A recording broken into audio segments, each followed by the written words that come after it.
Hello everyone, welcome to true IAS. अब हम देखते हैं एनसीपीसीआर की पावर, यानी कि national commission for the protection of child rights की पावर। ये जो कमीशन है, while inquiring into any matter, इसके पास सारी की सारी पावर होती है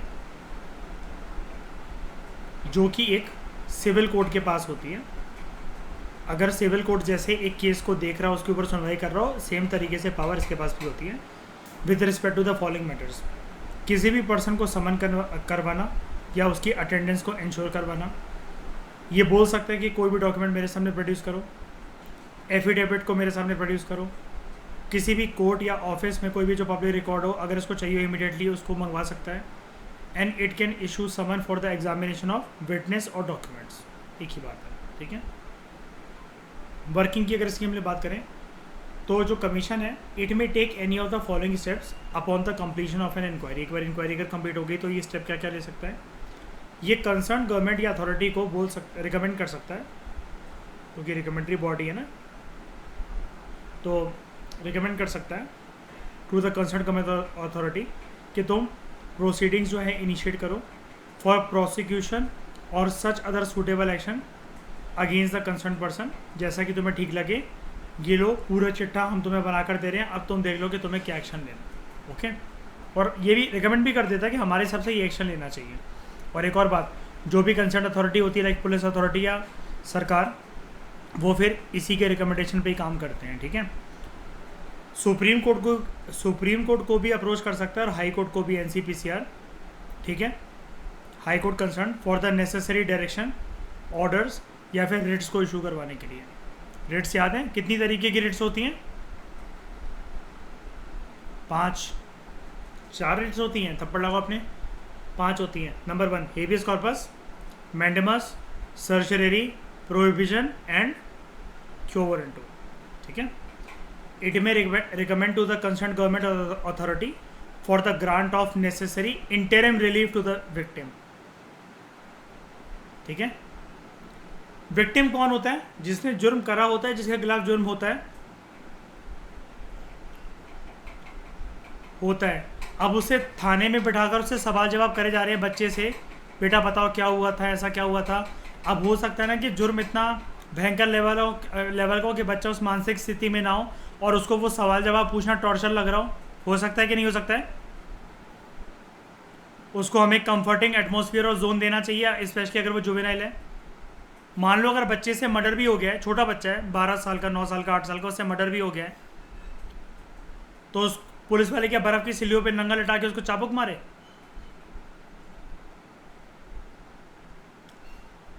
दिमागी विकास नहीं है क्योंकि अभी उस बच्चे का, उसने जानबूझ के नहीं कर रखा होगा ऐसा एक्ट कोई भी, है ना। उम्र का मतलब मैच्योरिटी नहीं होता कभी भी।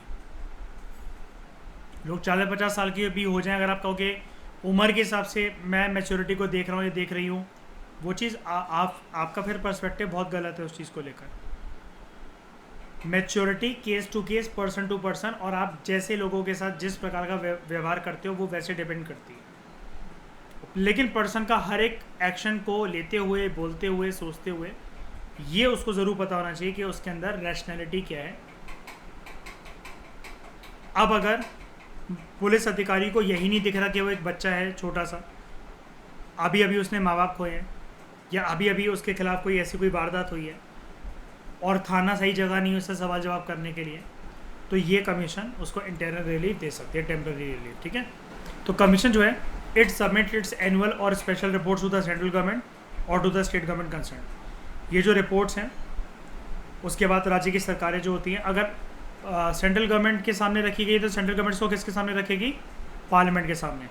राज्य की सरकार इसको किसके सामने रखेगी? To the respective state legislature, विधानसभा, विधान परिषद।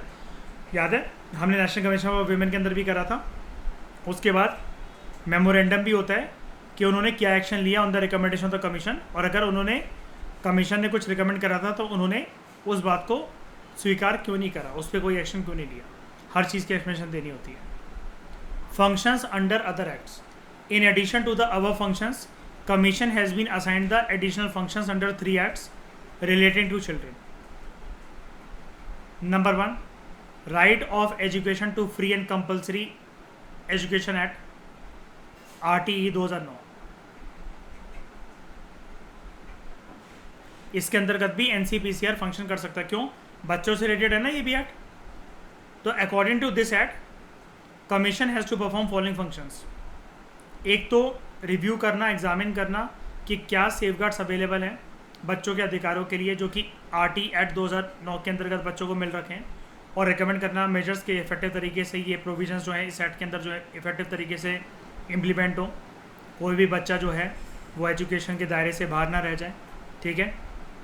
और right of children to free and compulsory education generally कौन से उम्र के रेंज के बच्चों के लिए होता है ये free and compulsory education? 6 to 14 years हो गई। क्या ये टर्शरी एजुकेशन के लिए भी होता है? नहीं। ठीक है। उसके बाद ऐसे किसी भी कंप्लेंट के अंदर इंक्वायरी करना which is related to child's rights to free and compulsory education and to take necessary steps after completion of an inquiry. Further commission shall while inquiring into a matter, जब वो inquiry कर रहा हो commission related to a child's right to free and compulsory education, उसके पास same power होती हैं। ठीक है। As assign to it under the commissions for the protection of child rights act 2005। बिल्कुल सेम तरीके से डिसीजन इंक्वायरी वगैरह कर सकता है। और आपको पता है वैसे भी हर एक केस के अंदर इसके पास कैसी पावर होती है? Which court? सिविल कोर्ट, है ना। यानी कि इसकी बातों की कुछ मान मर्यादा है, मतलब कुछ ना कुछ होगा, इससे असर होगा कि नहीं होगा, या धुतकार दिया जाएगा। इसकी बातें मायने रखती हैं कि नहीं रखती हैं? बहुत ज़्यादा। ठीक है। उसके बाद पॉक्सो एक्ट, ये पहले तो नहीं था, ये कब आया है? आफ्टर निर्भया केस, है ना। Protection of children from sexual offences act 2012। ये जो एक्ट है it makes following provisions with respect to the additional functions of the commission. जो कमीशन है उसके पास पावर है कि वो मॉनिटर कर सकता है कि इस एक्ट के अंदर, पॉक्सो एक्ट 2012 के अंदर जो भी प्रोविजंस हैं उसका इफेक्टिव तरीके से इम्प्लीमेंट हो in such a manner as may be prescribe, जैसा कि ये आयोग बोले। उसके बाद जो ये कमीशन है जब वो इंक्वायरी कर रहा हो ऐसे किसी भी मैटर के अंदर जहाँ पर एक बच्चे के खिलाफ कोई वारदात हुई हो, it shall have under this act. ठीक है। और वो जो वारदात है वो इस पॉक्सो एक्ट से प्रभावित हो, मतलब इसके दायरे के अंदर आती हो, sorry. It shall have the same powers as are vested in it under the commission for protection of child rights act 2005 and the commission shall also include its activities under this act in the annual report referred to it in the commissions for the protection of child rights act 2005। उस report के अंतर्गत भी वो annual report के अंतर्गत भी वो काम कर सकती है कमीशन, NCPCR। उसके बाद juvenile justice care and protection act 2015। ये तीनों एक्ट का मतलब आप समझ रहे हो ना कि ये मेन पावर वैसे NCPCR के पास नहीं है। ये तीन एक्ट के अंदर अलग अलग अथॉरिटीज़ और बॉडीज़, मतलब इस तीनों एक्ट के ऊपर डिसीजन लेने के लिए अलग अलग बॉडीज और अथॉरिटीज़ हैं, लेकिन इस एक्ट के कुछ कुछ प्रोविजंस को NCPCR भी देख सकता है। समझ गए ना। Like RT act, POCSO act और juvenile justice care and protection act, इसको हम लोग बोलते हैं JJCP एक्ट। ठीक है। तो with regard to the additional function of the commission following provisions are content in this act. NCPCR जो है वो मॉनिटर कर सकता है ये एक्ट इफेक्टिव तरीके से इम्प्लीमेंट हो रहा है। जब वो इंक्वायरी कर रहा है ऐसे किसी भी ऑफेंस को, उसके पास सेम पावर है जो कि commission for the protection of child rights act 2005 के अंतर्गत जो होती हैं किसी और कमीशन के पास। And the commission shall also include in its activities under this act in the annual reports, जो कि उसको रेफर करी जाए by commission for protection of child rights act 2005। उसके बाद जैसे नेशनल कमीशन है ना ये NCPCR, हम लोग एक चीज़ देख रहे थे ना प्रीवियस लेक्चर से हमने छोड़ा था कि ये हस्तक्षेप नहीं कर सकता इनटू द किसी भी इंक्वायरी के अंदर जो भी ऐसा मैटर हो जो कि SCPCR के आगे पड़ा हो, state commission for the protection of child rights, या दूसरी कोई स्टैट्यूटरी कमीशन हो। तो अब हम बढ़ते हैं नेक्स्ट बॉडी की तरफ, SCPCR की तरफ, state commission for protection of child rights. ठीक है। ये जो दोस्तों ऊपर बात चल रही थी commission for the protection of child rights act 2005, इस एक्ट के अंतर्गत ये बोला गया है कि सिर्फ नेशनल लेवल पर ऐसी कोई कमीशन नहीं होगी चाइल्ड राइट्स की प्रोटेक्शन के लिए, बट राज्यों में भी होगी। But also there should be a state commission for protection of child rights at the state level. Accordingly a state government may constitute a state commission for protection of child rights through an official gazette notification. राज्य की सरकारें इसका गठन कैसे करेंगी? Gadget notification के जरिए। ठीक है। कॉम्पोजिशन क्या होगी? मल्टी मेंबर बॉडी, चेयरपर्सन, 6 दूसरे मेंबर्स। ठीक है। 6 मेंबर्स में से 2 महिला होनी चाहिए, बिल्कुल सेम है एनसीपीसीआर की तरह। चेयरपर्सन एक ऐसा पर्सन होना चाहिए who has eminence and has done outstanding work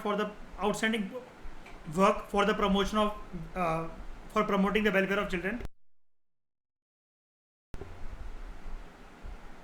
जो 6 मेंबर्स हैं वो ऐसे पर्सन होने चाहिए जिनकी eminence, ability, integrity, standing experience झलकता हो in the fields of education, child care, child welfare और चाइल्ड डेवलपमेंट, जुवेनाइल जस्टिस और care of neglected and marginalised children और चिल्ड्रन विद डिसेबिलिटीज़, जिन्होंने काम कर रखा हो for the elimination of child labour और child in distress, child psychology department या चाइल्ड सोशोलॉजी डिपार्टमेंट से हों, या किसी भी ऐसे लॉ को बनाने में या उसके साथ एसोसिएटेड होकर काम कर चुके हों which is related to children.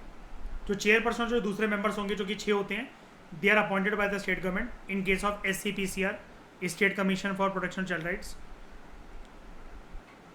लेकिन जो चेयरपर्सन है, ही और she is appointed on the recommendation of 3 member selection committee, जिसको राज्य की सरकार के द्वारा जिसका गठन करा जाता है, और उसका चेयरमैन कौन होता है?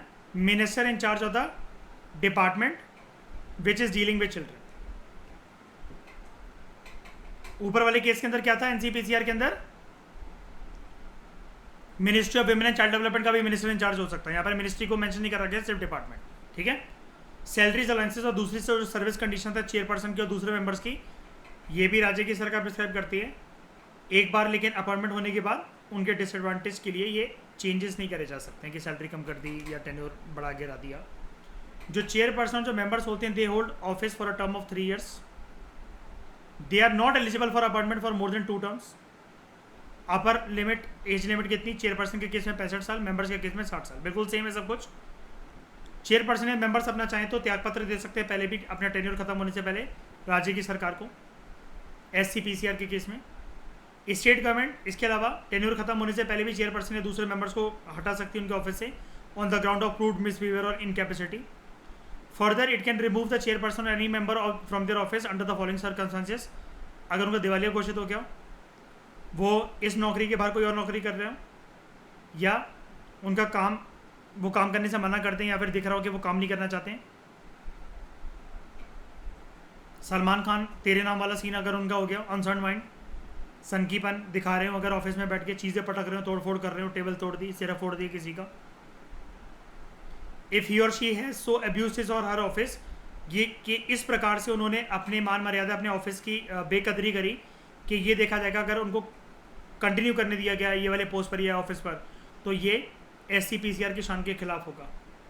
इफ़ ही और शी इज़ कन्विक्टेड और सेंटेंस टू इम्प्रिजनमेंट, जहाँ पर जो ऑफेंस है वो इस प्रकार का कि वो दिखाता हो कि ये इस कुर्सी पर बैठने लायक ही नहीं है, there is a case for moral turpitude, unethical act against the integrity.